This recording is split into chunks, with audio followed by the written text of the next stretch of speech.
साहब रूपकुंड एक रहस्यमयी तालाब इसको कहा जा सकता है, निश्चित रूप से कहा जा सकता है। जिसको कहा जाता है जोरा गली, रास्ता जो कि होमकुंड की ओर जा रहा है। ये है होमकुंड का असली दृश्य। आप सबको फिर एक बार मेरा नमस्कार और पुनः आपका फिर नंदा देवी राज्यात यात्रा का एक संक्षिप्त परिचय भाग 2।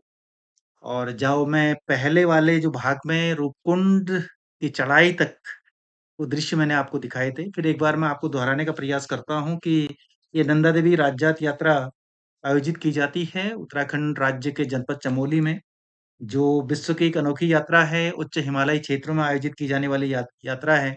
और इस यात्रा में आस्था, विश्वास, रोमांच, प्राकृतिक सुंदरता और अनेक देश-विदेश के यात्रियों का एक बहुत बड़ा समागम होता है। और मैं इस वीडियो में जो न इस यात्रा के निर्जन पड़ाव हैं, बुग्याली पड़ाव हैं और जो ट्रैकिंग रूट हैं, उनको अपने फ़ोटोग्राफ्स के माध्यम से समझाने का या दिखाने का प्रयास कर रहा हूँ। और उनके लिए लाभदायक हो सकता है, विशेषकर वे यात्रीगण, वे लोग जो कि 2026 की नंदा देवी राज्यात यात्रा में भाग लेना चाहते हैं। और जैसे कि 2026 में नंदा देवी राज्यात यात्रा प्रस्तावित है, जो हर 12 वर्ष के बाद आयोजित की जाती है। तो चलिए आगे बढ़ते हैं और आगे फिर अन्य जो स्थान हैं इस यात्रा के, उन स्थानों का वर्णन, उन स्थानों के चित्र देखने का प्रयास। ये है साहब रूपकुंड। और ये रूपकुंड एक रहस्यमयी तालाब इसको कहा जा सकता है, निश्चित रूप से कहा जा सकता है। क्योंकि एक तरफ रूपकुंड है, नाम उसका रूपकुंड है। रूपकुंड का मतलब ये है कि माँ पार्वती और माँ नंदा ने इसमें अपना रूप देखा था, ऐसा कहा जाता है, इसलिए इसको रूपकुंड का नाम दिया गया। और ये हिमालयी ग्लेशियर की झील है, जो 4,775 मीटर की लगभग ऊंचाई पर स्थित है। समुद्र तल से 4,775 मीटर की ऊंचाई पर स्थित है। इस कुंड के चारों ओर मानव अस्थियां बिखरी पड़ी हुई हैं आज भी। ये एक सबसे बड़ा रहस्य है। और अनेक लोग आते हैं, जाते हैं, कई अध्ययन हो चुके हैं।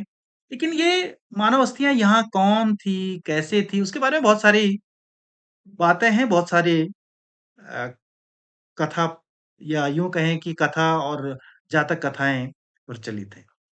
लेकिन है ये, आज भी इसको कहा जा सकता है एक रहस्यमयी कुंड कहा जा सकता है। और इस तरह से देखिएगा कि मानो हड्डियाँ ही हड्डियाँ बिखरी पड़ी रहती हैं इस कुंड के चारों ओर।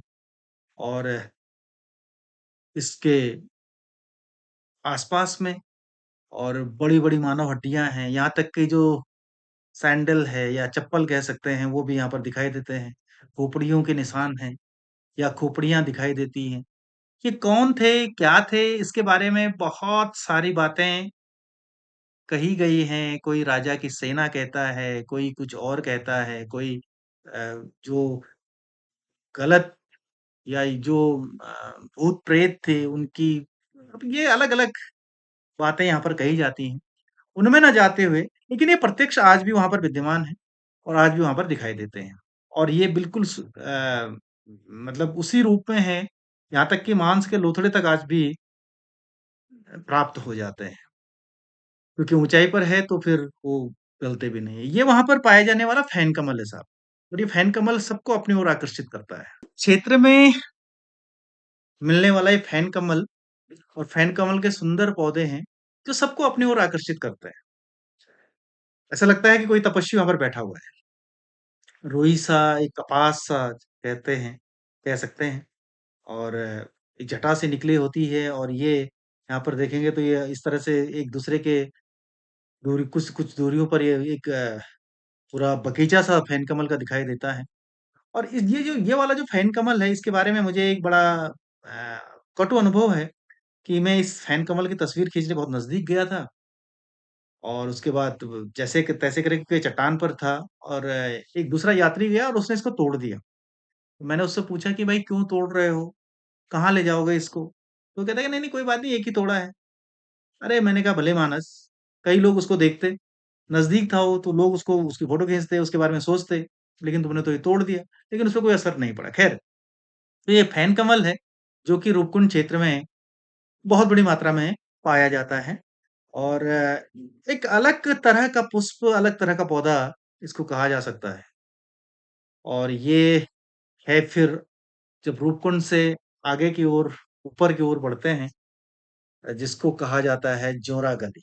है रास्ता जो कि होमकुंड की ओर जा रहा है और ये जोरा गली ही इस यात्रा की सबसे ऊंची चढ़ाई है, जो कि समुद्र तल से लगभग 5150 मीटर की ऊंचाई पर स्थित है और राजजात यात्रा की ये सबसे अधिक ऊंचाई वाली जगह वो चोटी है, जोरा गली। यहाँ पर खड़ा होना और यहाँ से नीचे की ओर देखना या आस-पास देखना एक अलग तरह की अनुभूति प्राप्त होती है। समुद्र तल से ऊंचाई इसमें अलग-अलग ऊंचाइयां लिखी गई हैं। फॉरेस्ट के द्वारा अलग लिखी गई है या जिला प्रशासन के द्वारा अलग लिखी गई है, लेकिन सामान्य रूप से जो इसकी समुद्र तल से ऊंचाई है वो लगभग 5100 के आसपास अवश्य है। 5100 मीटर के आसपास अवश्य है, ये बात सत्य है। और जैसे मैं कह रहा था कि यहाँ से जब यहाँ पर व्यक्ति पहुँचता है, यहाँ से इधर-उधर देखता है, तो फिर एक अलग अनुभूति व्यक्ति को प्राप्त होती है। एक अलग तरह का सुखद अनुभूति व्यक्ति को प्राप्त होती है। उसको लगता है कि हाँ, मैंने जीवन में कुछ फ़तह प्राप्त कर ली है, कुछ विजय प्राप्त कर ली है। क्योंकि सामान्य रूप से इतनी ऊँचाई पर हर एक आम व्यक्ति का पहुँचना नामुमकिन सा लगता है, एक कठिन ज़रूर लगता है। तो ये है जोरा गली और यहाँ से फिर आगे जाकर के यात्रा उतराई की ओर चली जाती है।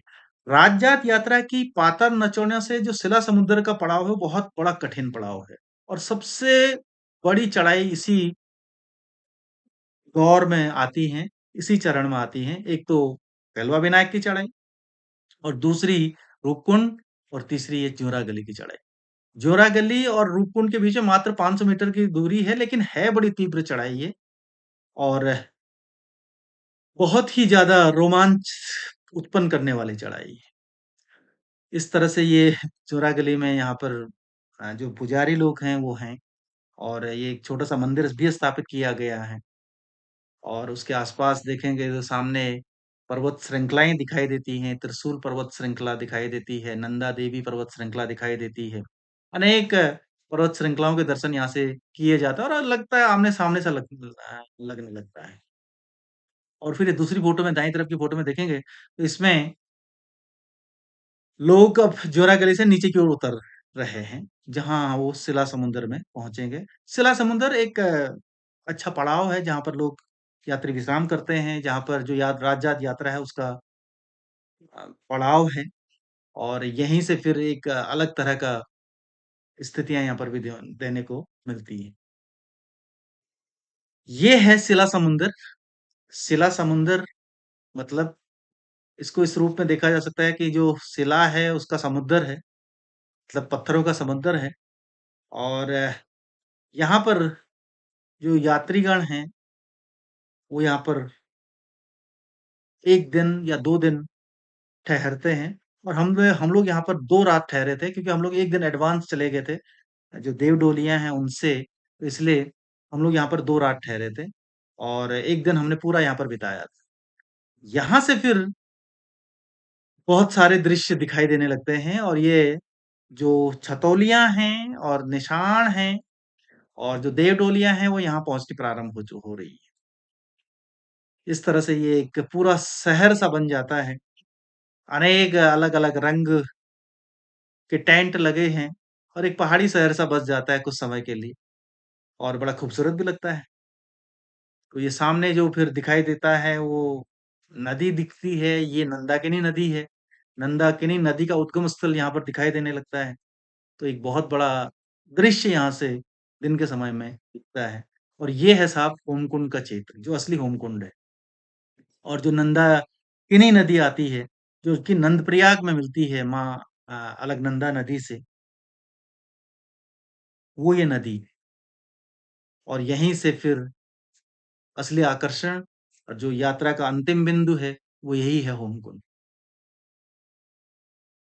और ये 2 होमकुंड हैं, एक चीज़ और कि यो यहाँ पर जो राज्यात यात्रा है, वो यहीं पर विसर्जित की जाती है, क्योंकि आगे का जो रास्ता है बड़ा विकट है और यहाँ ऊपर चढ़ना हर एक के बस की बात नहीं है। इसलिए जो राज्यात यात्रा है, वहीं पर विसर्जित होती है। इसको होम नीचा का होमकुंड कहा जाता है या नीचे वाला होमकुंड कहा जाता है और यहीं पर जो चौसंगिया खाड़ू है, उसकी विदाई की जाती है।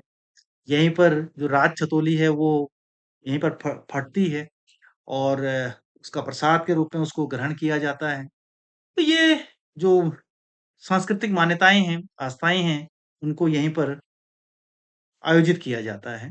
ये वाला है निचला वाला होमकुंड और यहाँ से फिर जो ये रास्ता दिख रहा है, ये ऊपर की तरफ जाने वाला होमकुंड है। ये है रास्ता जो कि होमकुंड की ओर जा रहा है। बहुत ही खतरनाक रास्ता है।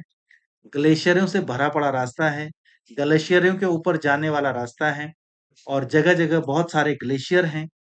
उन्हीं ग्लेशियरों के ऊपर से रास्ता गुजरता है। 2014 में सरकार के द्वारा यहाँ पर एसडीआरएफ और आईटीबीपी, एसएसबी ये दल लगाए हुए थे और वो फिर यात्रियों की सहायता कर रहे थे और उनको देख कर के बड़ा सुकून भी प्राप्त हो रहा था।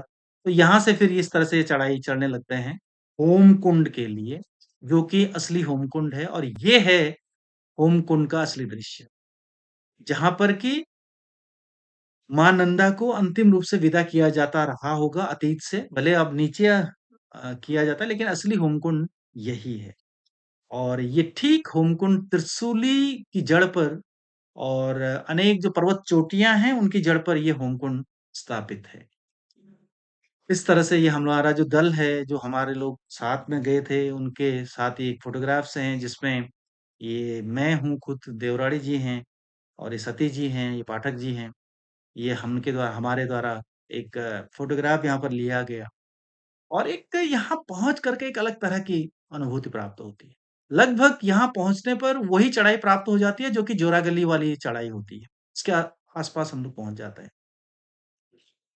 यहाँ पर ये 7 शिलाएँ रखी गई हैं, जो कि 7 बहनों का प्रतिनिधित्व करती है।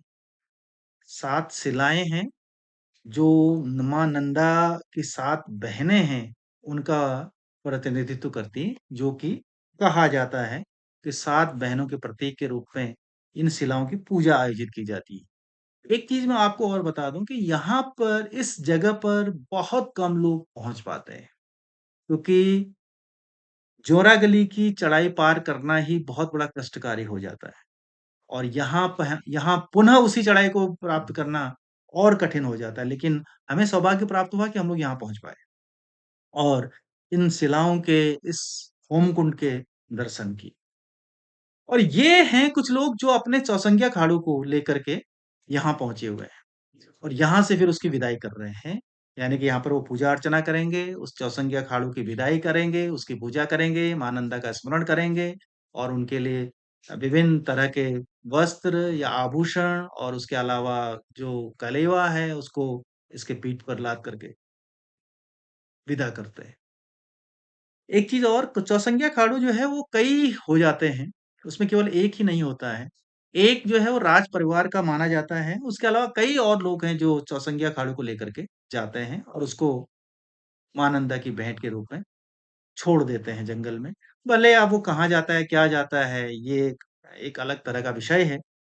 लेकिन जो मान्यता है वो यही है कि उसको विदा किया जाता है और ये माना जाता है कि ये हमने विदा कर दिया है और माँ नंदा के पास ये अपना जो संदेश है और उसके अलावा जो उसके लिए जो चीज़ें हैं उनको ले जाएगा, ऐसा माना जाता है। तो ये था मेरा नंदा देवी राज्यात यात्रा का वर्णन और आप सबका बहुत-बहुत धन्यवाद। आशा है इस वीडियो को देखकर आपको राज्यात यात्रा मार्ग की जानकारी प्राप्त होगी पाई होगी। वे लोग जो राज्यात यात्रा में सम्मिलित होने जा रहे हैं, उन्हें एक अनुमान लग पाया होगा, ऐसा मैं मानता हूँ। निश्चित रूप से ये जो यात्रा है, एक जोखिम भरी यात्रा है, रोमांचकारी यात्रा है। लेकिन जो इस यात्रा को पूरा कर लेता है, वो एक जीवन में एक उपलब्धि अवश्य प्राप्त कर पाने में सक्षम होता है, ऐसा कहा जा सकता है। फिर उसके बाद जब यात्रा यहाँ से लौटती है, तो फिर नीचे की तरफ लौटती है, चंदनिया घाट में है, चंदनिया घाट में यात्रा विश्राम करती है। लोग फिर वहाँ से जो जिनको जल्दी निकलना होता है, वो निकल जाते हैं। फिर उसके बाद तातड़ा जगह आती है सुतोल के पास में, फिर सुतोल पहुँचती है यात्रा, फिर सुतोल से फिर अलग-अलग तरह से चले जाते हैं। फिर बस्तियाँ प्रारंभ हो जाती हैं, तो बस्तियों में प्रारंभ होने के बाद फिर लोग अपनी व्यवस्था के अनुसार, अपनी सुविधा के अनुसार उस यात्रा का अपना समापन करते हैं। कोई अब सीधे चल देता है, कोई कुछ। लेकिन जब इस यात्रा में निर्जन स्थानों में रहते हैं, तो वहाँ पर एक चीज़ अवश्य है कि ना मोबाइल फ़ोन होता है, ना कुछ होता है, ना कोई चीज़ें हैं, ना किसी की चिंता होती है। केवल बस चलना होता है और उस यात्रा को पार करना होता है। एक अलग तरह की अनुभूति है। तो ये है नंदा देवी राजजात यात्रा और इसी के साथ मैं भी अब आप लोगों से विराम लेता हूँ और आशा करता हूँ कि आप लोगों को ये वीडियो पसंद आया होगा। अगर वीडियो पसंद आया है या ये जानकारियाँ अच्छी लगी हैं, तो आप ज़रूर मेरे चैनल को सब्सक्राइब करिएगा और वीडियो को लाइक करिएगा। आप सबका बहुत-बहुत धन्यवाद।